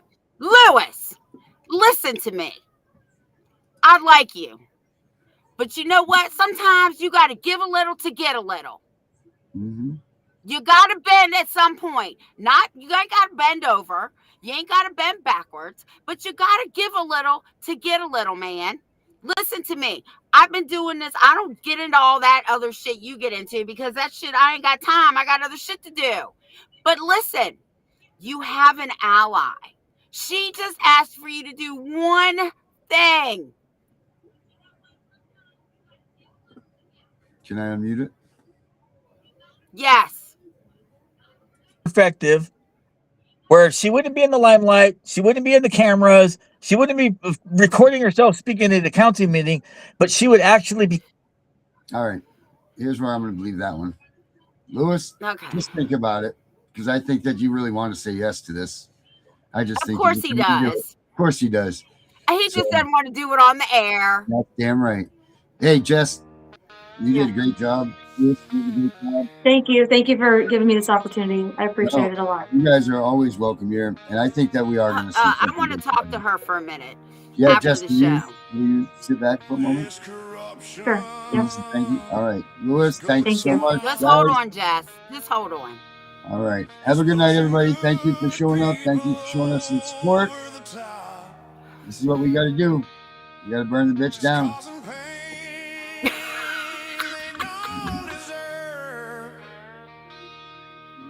These fucking judges, what a nerve. I can smell the smoke in the air. People losing their lives every day. We can't stand for this bullshit game. It's time to light this shit on fire. Let's burn the bitch down. They take our lives. Let's burn the bitch down. It should be no surprise. Let's burn the bitch down. They deserve what they get. Let's burn the bitch down. There is no regret.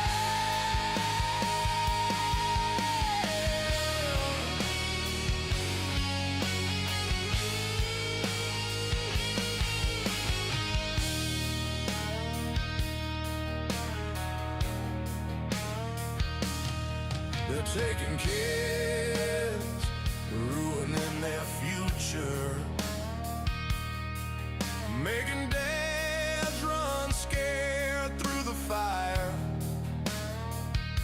The courts destroying families, they're such a liar. When the days turn into the nights, they give up, they have no fight.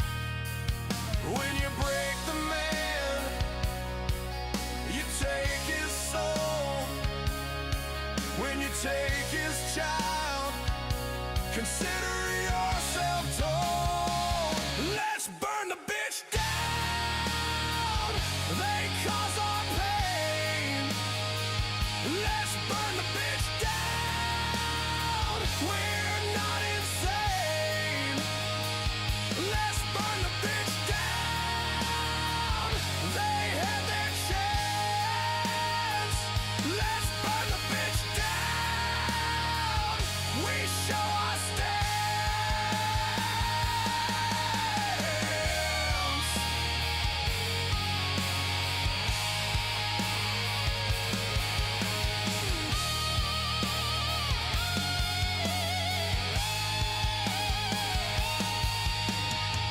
We won't stand for this anymore.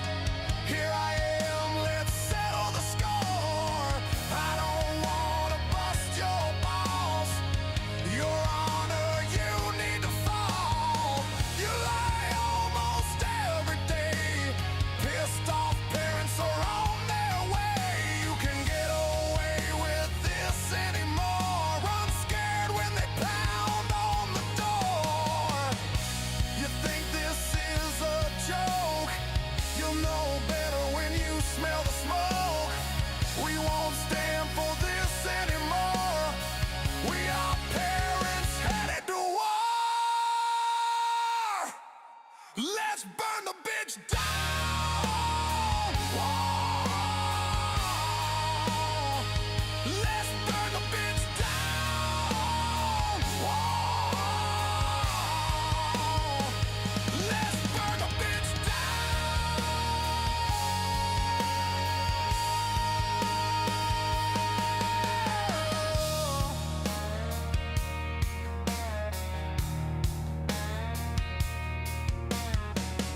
We know it's all about the money, we know they lie, we know this is corruption. Does CPS know what they are doing to the children?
said don't fight the system. They said stay quiet. They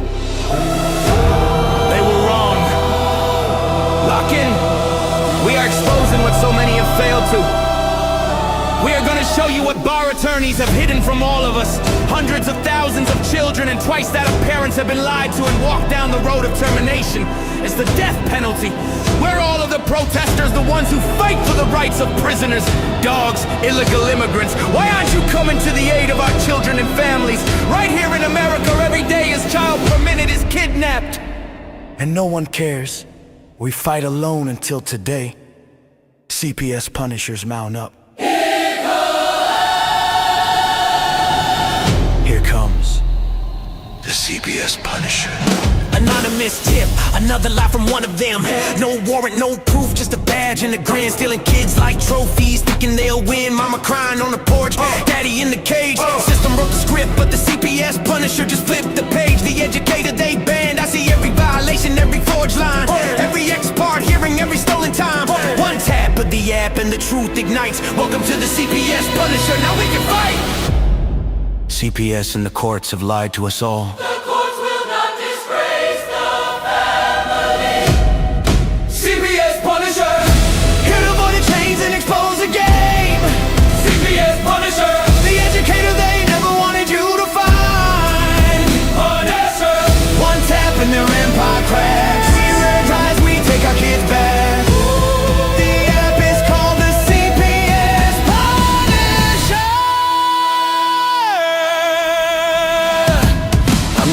The shadows, the skull in the night, the binder full of secrets, the weapons you all need. Ab initio, watch me void that lie. Fourth Amendment armor, watch the tyrants cry. Falsified drug test gone in a flash. I see Tevio, warrior, due process king. Every parent's hero when the hotline rings. I call it justice. Download the truth, now the system busts us. From the courtroom to the streets, hear the battle cry. The CPS Punishers arrive.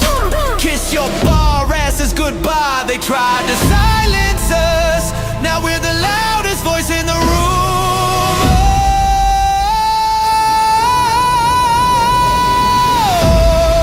CPS Punisher, here to avoid the chains and expose the game.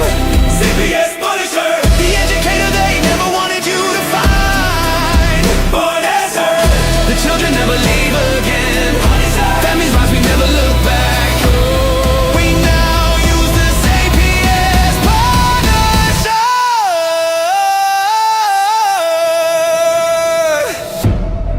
Revenge. This is reunification. This ain't rage. This is resurrection. Open the app. Step into the fight. You ready? CPS Punisher! The app you need when they took your kid. CPS Punisher! The truth they hid, now the truth gets lit. Punisher! Download the power, take back the throne. Punisher! You're never alone.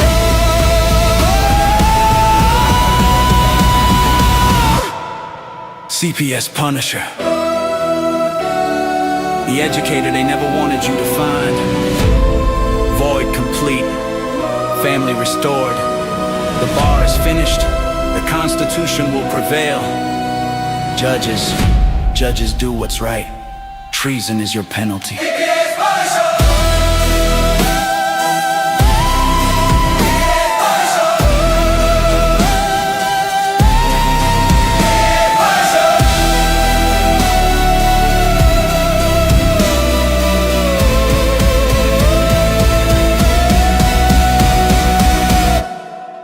Here comes the CPS Punisher.